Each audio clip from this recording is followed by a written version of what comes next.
Hello and a warm welcome to another episode. My guest today is Tillmann Horn, working for Xentral. He started as a full-cycle account executive and then built up the entire outbound motion.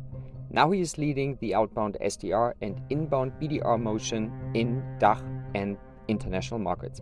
We talked about the sales machine, aka the beauty and the beast. We talked about finding the right go-to-market motion with focus on ACV and a lot of other learnings. Welcome, Tillmann. Pleasure to have you. Yeah, thanks a lot for having me, Björn. It's a pleasure to talk today with you. When I looked at your LinkedIn profile, you had a tremendous journey at Xentral. So you started classically as a full cycle account executive, and now you're leading not just the SDR, but also the BDR team. So I'm super curious to learn what was the path and what were the learnings. Looking backward, it's so much easier in some regards. So let's jump into it and give us a little bit of context what you did as an account executive and then the decision to build up a sales machine, aka the beauty and the beast. Yes, it was a pleasure. So thanks a lot again for having me, and it's great to speak about one of my very topics that I really like and enjoy doing.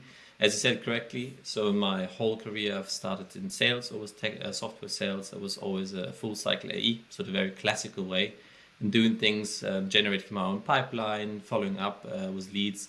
Still, also at the beginning, I actually did some account management, but I quickly learned that that's not really my most desired passion in a sense. And so fast forwarding to Xentral, I started there around two and a half years ago. And was also a full cycle AE, enjoyed it very much in order to learn the product very well and to understand, what's really the pain point of our customers, because otherwise you can't really sell. But at some point I realized also that it wasn't really easy for my colleagues, or not all of my colleagues at least, to really go outbound by themselves and do that kind of in a scalable and also continuous manner. And that's kind of when I talked to my boss and said, hey, can I somehow support you and bringing them going more outbound, because I think it's very busy or very important, of course, also for the whole organization. And that's kind of led to, for me, becoming a team lead quite quickly after 1 year of being a full cycle AE.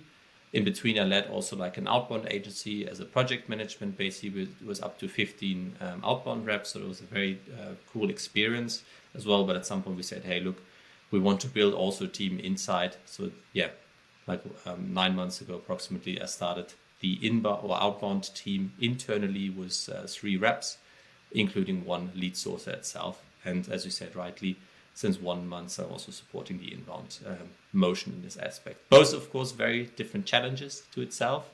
But I can say that we kind of found a good way of working with things. And as you mentioned before as well, we started using the so-called, I call it the beauty and the beast. So it's kind of like a model that has a data layer below, and then some sales engagement tools on top in order to just reach scalability and do everything in the same way. But why is it the beauty and the beast? If you use the data correctly, it can be a beauty. If you, like many organizations, fill the CRM with a lot of crap, so to say, then of course can be a beast, and you don't know what's up and down anymore. So that's why I think that the name fits quite well. And of course, we're building it further at continuously, but it's been a good journey so far, and I'm quite happy with the results that we have currently. All right. Sounds super interesting. Before we dig into tech stack alignment and a lot of topics which might be of high interest.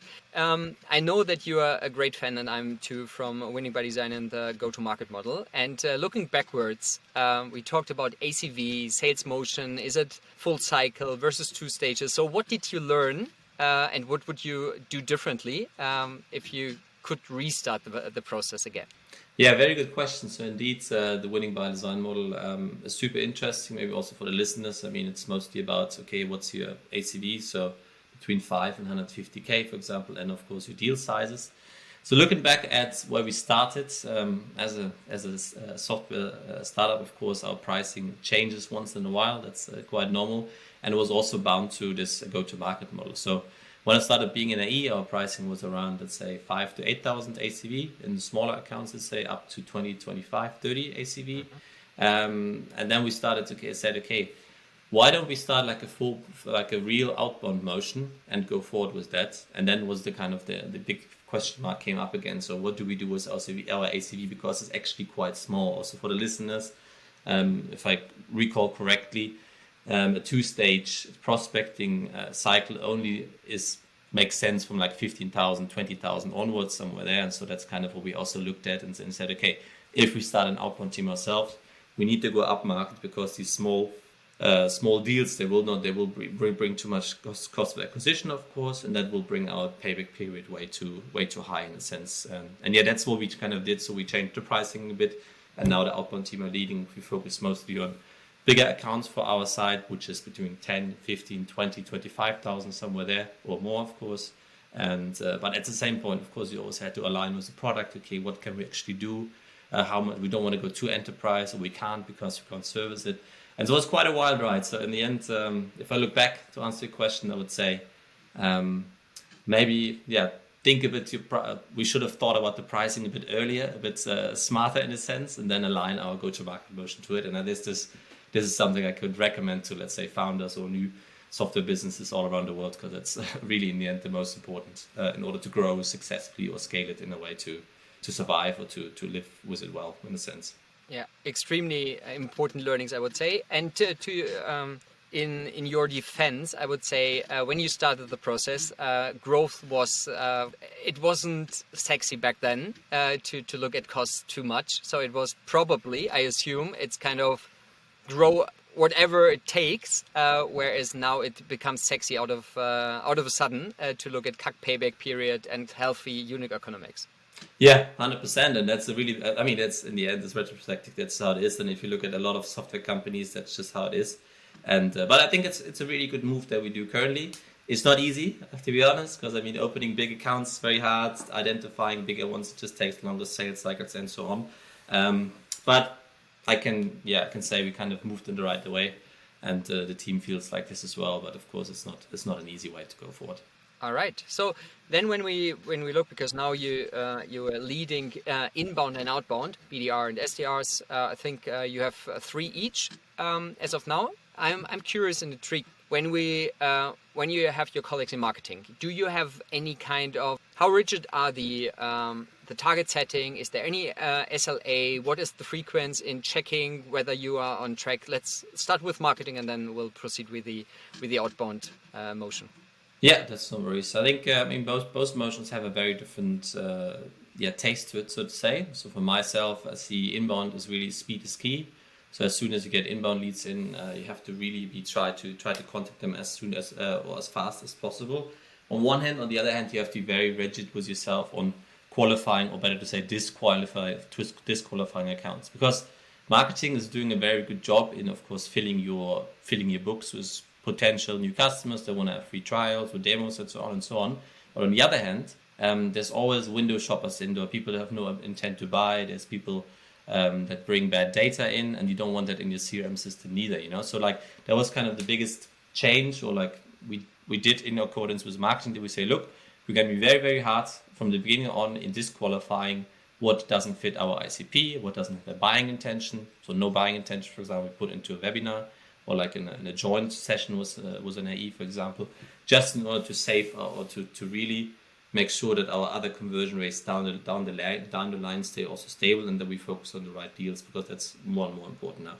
Coming back to how we align with marketing, so that was the first big alignment, that we say, look, we're going to be very hard on you. They're going to be a big NoICP bad data bucket, or disqualified bucket, of course, but it's also important because then they can feed their tools and try to steer the right customers or prospects into our funnels. And we do in the beginning, we did like a daily check-in, actually, like 15 minutes to see, okay, what's coming in? Is everything tracked well? Are the systems well set up? Are my BDRs on time as well, in the sense?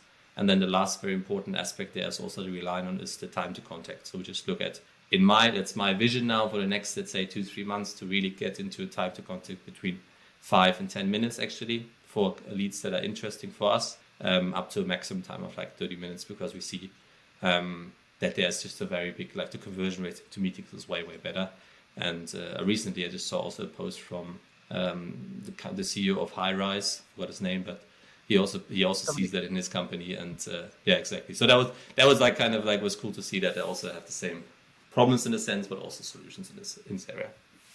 So just to thinking out loud, so you're serving one ICP client segment, so and both, so serving these one ICP, you have one channel is inbound marketing driven and the other one is outbound driven, or do you have different segments within your ICP? So it's a bit more complicated. So we have different, we segment them basically by employee account, which is the easiest. So it can be also revenue in a sense. We have small, medium, big in a sense.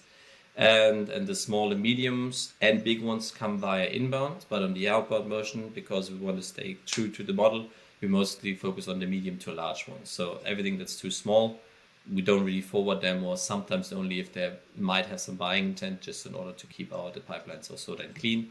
And the AEs, of course, give them something to sell in a sense. So that's kind of the separation of them too. And of course, we see as well in outbound, we can steer the accounts. It's account-based selling, right? We can steer way better where we want to get into. We can try to open accounts more strategically in a sense. And we see big benefits in having an outbound team in this area as well. Okay, so a nerdy question, but I recently heard a podcast from Mark Roberge, a big fan, former CSO of HubSpot, and he was having a discussion on target accounts and whether buying intent is a valid criteria to disqualify. Because his take was, if you ask a classic sales leader, of course you would like to have C-level, dedicated buying persona, and he said, let's be real. So marketing is contributing the right account. And if this is an intern or a working student who is preparing that decision process, don't qualify too early. So I'm just curious, what is your take on that? Yeah, I think I agree on that. And also there we have to kind of let's change the viewpoint again between inbound and outbound. I will start with inbound. Inbound, of course, that's why we try to respond as soon as possible, that we have the person on the line when they maybe even look still our website, because then we can also define, hey, what are you doing here? Kind of like, what are you looking for? What kind of information you need? Do you just want information? Sorry, are you trying to set up a meeting for your CEO? Are you an influencer, for example? So that's very important, of course, to find out. And that's what I also mentioned before, we really have to ask a lot of questions in order to find out what they really need. And then we can kind of put them in the right bucket. So I'm fully with this statement. For sure, we want to speak to everybody that wants to speak us. Yes, in an inbound motion, yes, but they have to bring some intent at least, or tell us what they want, because then we just schedule a meeting accordingly.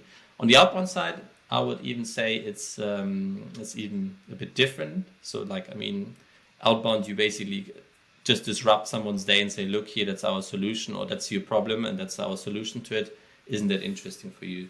So there we even a bit less disqualifying in this aspect in order just to get them into meetings. But they will have to bring a problem, So if they don't have a problem, then we've done our take on telemarketing, so to say. They know our name. We sent them an email. We nurtured them further down the line. But in the end, of course, we want to try to speak to everybody. And then if it's an influencer or a CEO, it doesn't matter too much, as long as the influencer or the person that talks to us has the knowledge that we need, of course, knows the problem and the pains, and in the end has also some kind of influence or some kind of intent to really change these things internally. If it's 3 to 6 to 10, 12 months, that doesn't matter in the end, because it's quite hard, of course, to close these deals, but that's kind of the differentiations we do in this aspect. All right. So just one last point for the marketing section. How do you define common success? Is it pipeline contribution, or what is the metric that you have as kind of a common metric?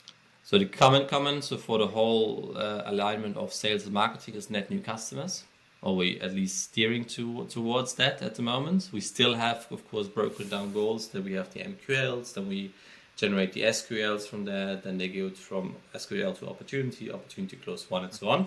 So we still do that and have our conversion rates on that. But in the end, that's the main metrics. If we don't bring new customers, then something is very broken in a sense. So we just have to find out what's the issue. And that's when it helps us, like this granular spreading down of the conversion rates and so on. That's really good then in this sense. But the bigger aspect really needs to be on the common goal to bring new customers. That's, in the end, I think, something we also learned over the process, or many software leaders learn over the process. These customers, of course, have to stay as well. And I think that's a really big misconception actually in our common sales methodology, that we say, look, we closed, the sales department closed it, and then we're done with the customer, pass to customer success. But that's when the cash cow starts, or after the onboarding, of course. So I think this conception also has to kind of change, and we see it also, listen to another podcast. We don't see that in our common CRM systems currently. The deal stages are to closed one, but there's no like customer success methodology or support within these CRM systems in order to really milk the revenue of these accounts and support them the way they need it, of course, to face their challenges. So that's another learning for myself as well, actually, to go for that. And so are you in HubSpot, or which system are you using right now? Yeah, exactly, HubSpot. Yeah. I think they improved quite a lot. It gets messy as soon as you how you're billing primarily, and they just have a lot of exchange with the ref ops.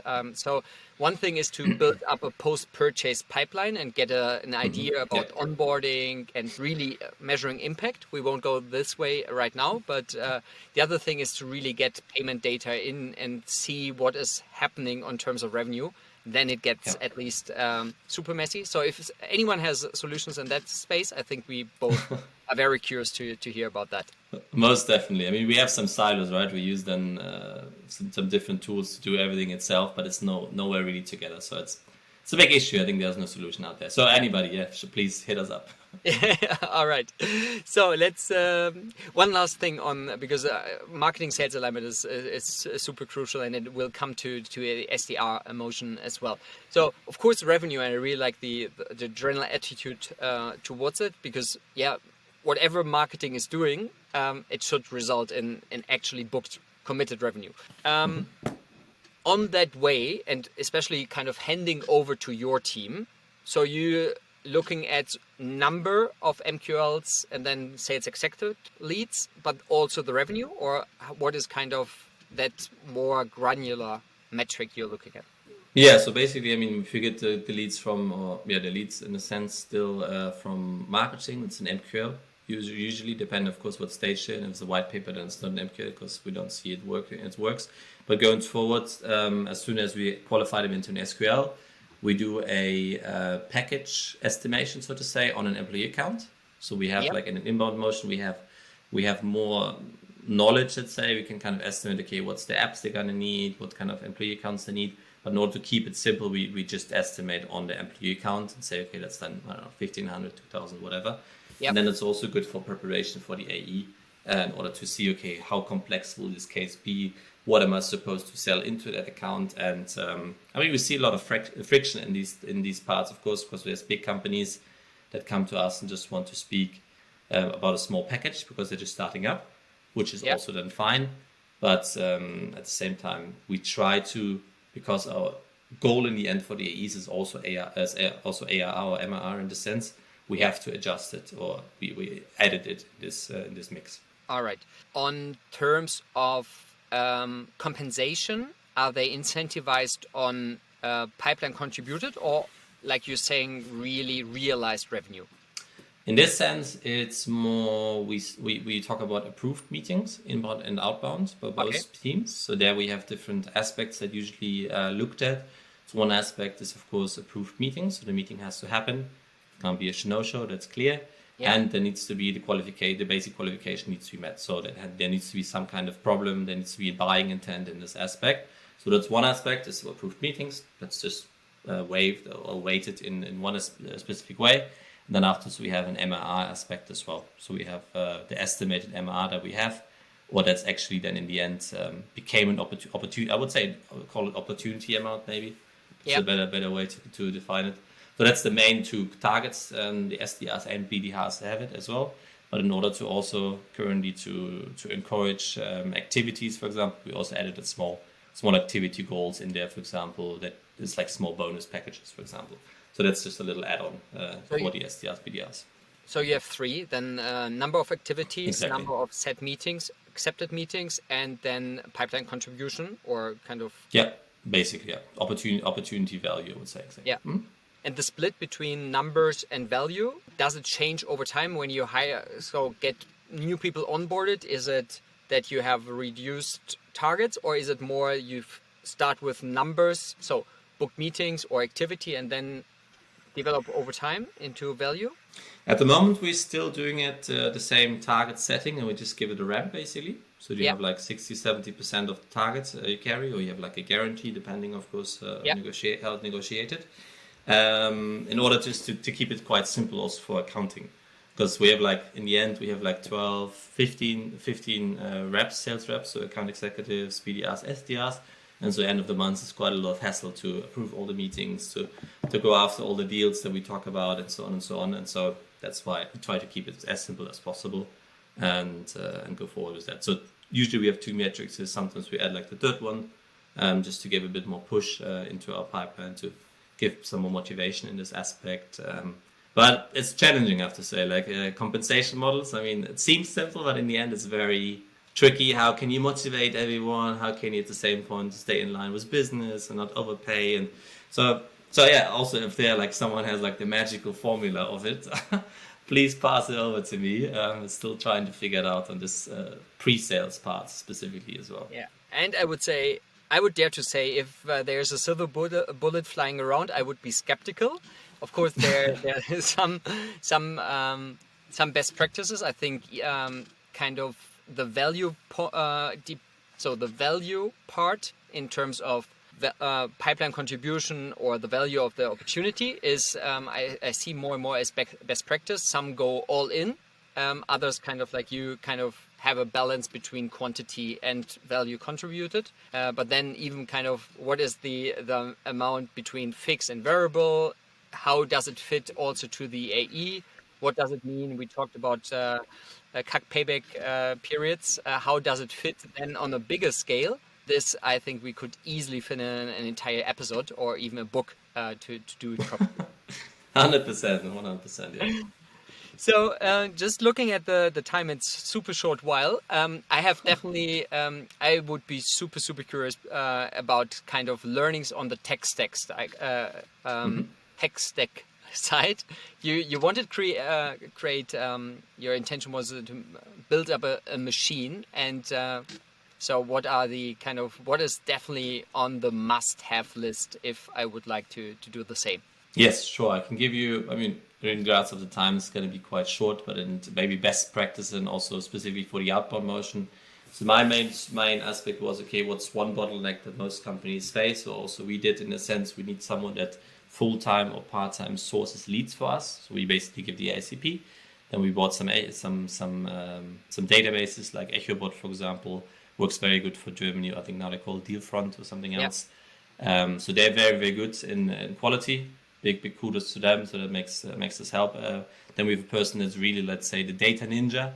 So it's just sourcing our right ICP, building lists, building a vertical list if you want, and so on. And this we push then into our as main source of tools, HubSpot, of course. And afterwards we use Salesloft as a sales engagement tool.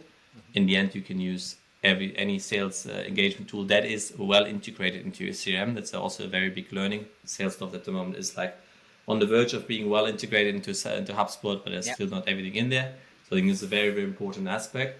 And then you need, my biggest learning as well, to run this motion, you need one person that is really enforcing the use of sequences. So basically, okay, we use multi-channel sequences, emails, calls, LinkedIn, and then build like a kind of like a test bucket where you can test within a short time, 1 or 2 months, for example, what works, what doesn't work, and then feedback it first of all to the whole team, of course. Share the best practices in providing like templates, providing templated sequences also for account executives that want to go outbound, for example.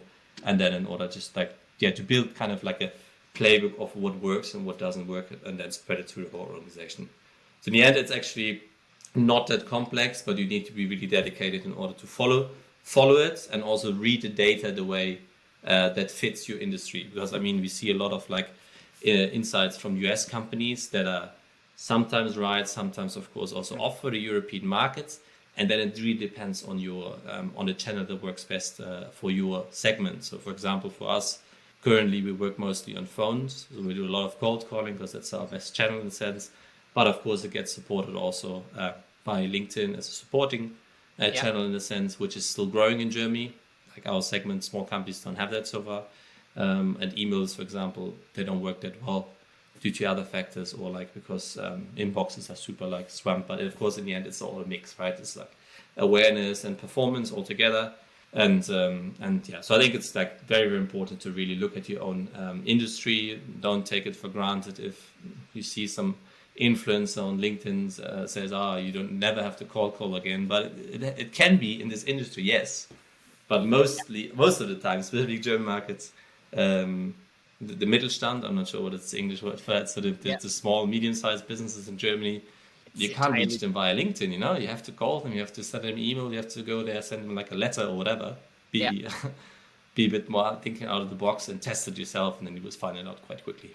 Yeah, and also have the general mindset that rarely one touch point or one channel is enough. So you mentioned calls are working well for you, but probably they are, like you're saying, they are supported by LinkedIn. You might have also some touch points you aren't aware of through marketing. So at the very end, you have kind of these still gray area of what is really working, because at the very end, it's factoring in different touch points, and then you have a strong leading touch points or a sequence where you actually get into the accounts. Yeah, the last part to add there, I mean, it's most important is consistency, right? So like outbound as inbound, it needs to be consistent, and you only see after a few months or half a year, whatever.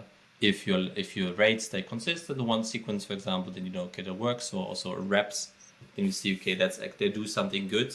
But that's, I mean, the basics in sales, anyways. Yeah, but I think it's a perfect closing remark, because we started from the strategy of setting up the outbound motion, bearing in mind the go-to-market model, whether you use winning by design or any other stuff. But the rule of thumb is below 10. I wouldn't do it at all. 15K is kind of the winning by design model. We touched into the different ways of handling inbound leads and outbound leads. We got really great insights on the tech stack. Like you're saying, it's not too complicated, but it gets messy quite quickly. And mastery is a totally different topic. And even you said it's kind of the classic resilience and being consistent. I would say it's a major factor of success to be consistent, whether it's be the value proposition or focusing on ICP, but really also doing it continuously. So curious if I have left anything unmentioned within my wrap up, Tillmann. Otherwise, please add. No, I think it was a perfect summary of the whole talk, and thanks a lot for having me again. In the end, of course, sales is the same as it's been like 20 years ago. It's hard. It's not easy. We have a lot of fancy tools we can use, but in the end, you know, it's still the same. It's just hard work to make it work. But in the end, this can be also very fun. So yeah, thanks a lot again for having me. Thank you. Nothing to add, and have a wonderful day. Thank you. Bye bye.